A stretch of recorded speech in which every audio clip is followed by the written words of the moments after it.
One of the biggest wastes of time that I see in youth soccer training is conditioning players or trying to condition young players without a ball at their feet. Conditioning should revolve around soccer skills. High-paced, high-tempo games that condition soccer players using soccer skills. Stop running laps, put a ball on their feet, and use soccer skills to get your players in shape. Extreme conditioning games. Again, drop the laps. Don't make a player ever run a lap. Use these type of games. We're going to use some of our moves that we learned. We're going to use conditioning. We're going to use speed and recovery. We're going to do this in a couple different ways to give some examples. But the first thing we're going to do is we've got two goals set up. They're pretty close, small grid.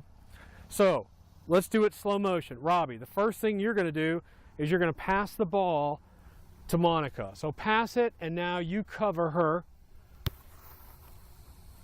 And freeze. Now you're going to cover. Go up and cover. Dribble down, dribble down, dribble down. Just let her win. Both of you go down. Now you follow her just like you would, and you go down and score. Now, as soon as that ball either goes across the end line or in the goal, the person that did that left his foot, you now have to defend him. As soon as it goes, he's off his mark, and you got to spin around and defend him back down here. So as soon as the ball either crosses the end line or goes in the goal, whoever touched it last now becomes the defender and has to sprint and catch this person now working towards the goal.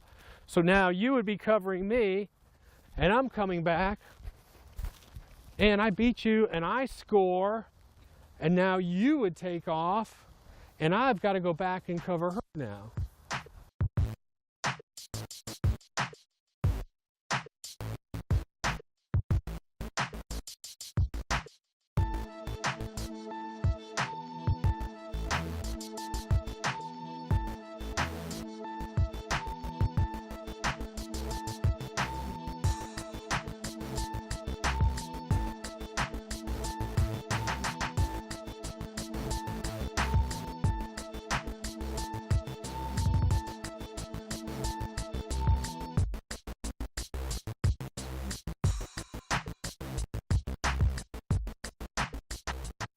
Now, why are you all bent over and breathing hard? That was what, 4 minutes? 4 minutes. Exhausting. Non-stop exhausting. The other thing I want you to do is, rather than have a line of 10 kids and 2 goals, keep it to about 3. High, constantly thinking, constantly changing. Keep it to 3 and set up another small field. So it's go, go, go, go, go. This game's a little bit different in that even if the defender wins it, you still go towards the same goal. So once you start towards a goal, it doesn't matter. Both of you will try and go to that goal. So if I'm defending you and I win it, I don't turn around and go this way. I still go to this goal. We're both going towards that goal. Once the ball crosses the line, either in the goal or across the line, we both have to touch the goal. We get 1 point if it goes in. We both have to touch the goal, sprint and touch that goal. You get 2 points if you beat the person back. 1 point for a goal, 2 points for beating your opponent back. So, go ahead and feed a ball in. Slow motion. Come up, come up, come up. Let them beat you. Let them beat you. Now turn and come in. Now both of you have to touch the goal before you can run back and sprint. No pushing.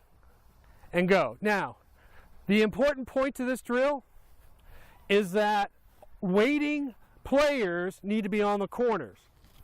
Understand? Waiting players need to be on the corner, because we will be charging and sprinting as hard as we can towards this goal, and we will wipe out people. There is no physical contact. This is important. There is no physical contact between players on the run back. That happens, and I've seen kids get hurt pushing. I have seen that happen. So there's no physical contact, and we both go, we do not run at it. We go, each go to one side of the goal on the run back. So let's go ahead and try this and go.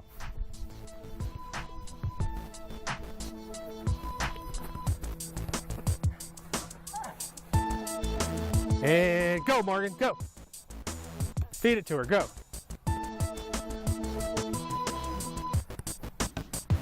Touch, go. And go, next. One of you has to go back down.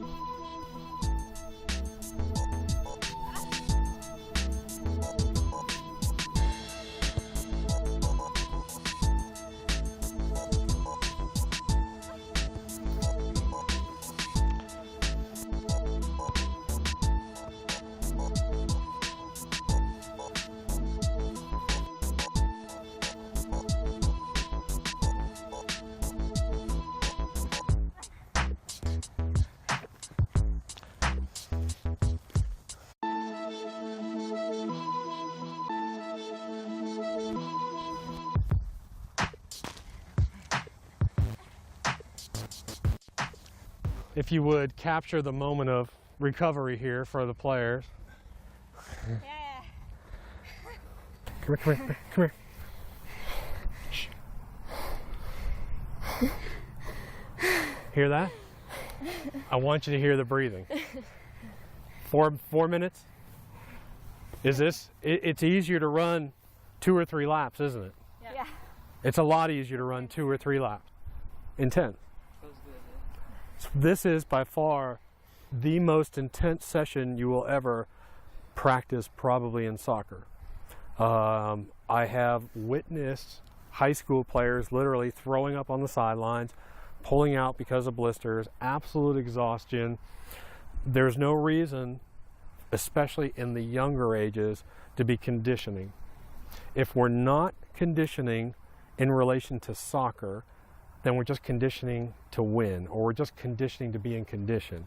This is by far the most intense workout that you will have, this one super drill here but there's also something else we work on. Number one, we work on dribbling, we work on good passing, we work on ball control, we work on our moves, but there's something else we're working on, and that is speed of recovery.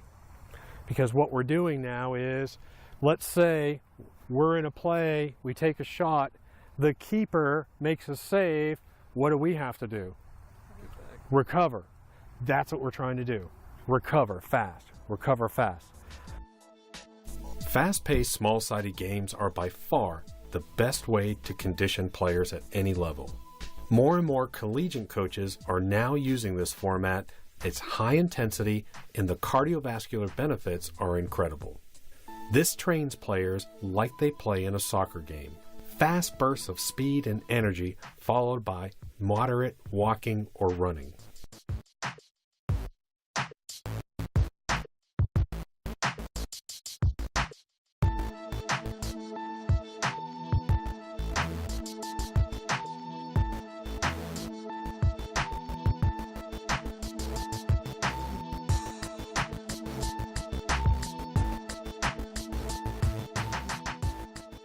One of the funny things is that with young players and advancing players, they do have to get into shape.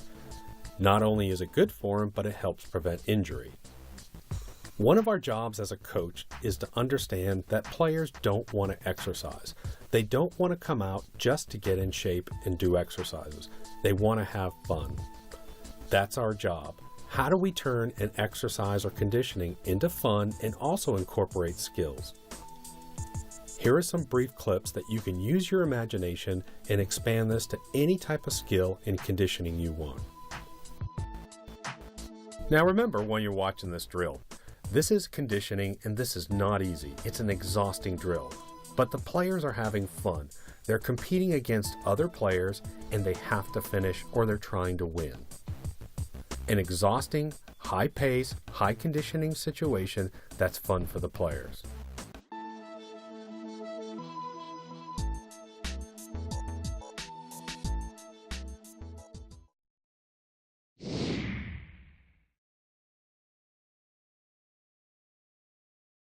One of the most under-taught skills in soccer is slide tackling. When we went out and did our research, we found out that 90% of maturing players had never had a class on proper slide tackling. This is a great way for players to get injured if they're not trained the right way. Slide tackling must be taught, there is a progression, and it helps players do it safely and the correct way. A slide tackle is very safe if the player is trained. Very, very safe. Very seldom do players get hurt on slide tackles. They get hurt because they don't do them right. They end up taking out a player and breaking a knee or busting out a knee or breaking an arm because they're not trained in it. So we want to train players.